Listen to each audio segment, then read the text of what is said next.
आदमबाग तव्हां ॾिसो पिया त ॾींहों ॾींहुं चोरियूं शहर में बदमनी फुरूं धाड़ा इहो ॾींहों ॾींहुं वधंदा पिया वञनि। हीउ मुंहिंजो पुटु आहे बिलावल हुसैन, जंहिंखां सीडी मोटरसाइकिल 2026 जेका सिंध बैंक खां अची ऐं जेको आहे सो सुरनारे इन महले में इते पहुतो त 3 फोरू हुआ जेके हिन खे पिस्टल ॾसे हिन खां गाॾी फुरियूं।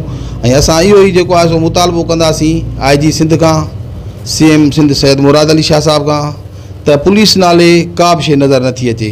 ॾिसो न, हूअं त हिते पिकट आहे मुकमल जेका हिते पुलिस हूंदी आहे, पर अॼो का हे जेके 10 ॾींहं मुहर्रम जान हिते सख़्तु सिक्योरिटी कई वेंदी आहे। हिते इमाम बारगाहूं मजलिसूं थींदियूं आहिनि, अॼु बि हुते मजलिस इमाम बारगाह ते हुई। उन खां पोइ हुते का बि जेके 2 पिकटूं हुते 2 पिकटूं ख़ाली हुयूं, का बि हुते पुलिस मौजूदु न आहे।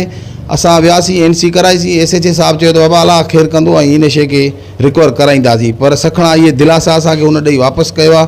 असां शहर जे पंहिंजे मेमण बिरादरी जे वॾेरनि खे ऐं चङनि खे बि अर्ज़ु था कयूं त असां सां थियल नाजाइज़ी जो इंसाफ़ कयो वञे, असांखे पंहिंजी शइ वापसि ॾिनी वञे ऐं पुलिस खे फिलफोर जेका हिते ड्यूटी ते जेका मौजूदु हूंदी आहे उहा बि ड्यूटीअ ते मौजूदु न हुई। उन दौरान विच शहर आई हुओ ऐं उन खां पोइ हिते काफ़ी CC कैमराऊं आहिनि जेके मूं SHO भान खे चयूं आहिनि सुभाणे तव्हां उहे खोलायो, उन में तव्हां ॾिसो त उहे 3 माण्हू उन टाइम ते जेके गाॾी फुरे हिन खां जेके रवाना थिया आहिनि त उन्हनि जी CC कैमरा ज़रिए हुननि जी सुञाणप कयो। महिरबानी करे असां सां इंसाफ़ कयो वञे।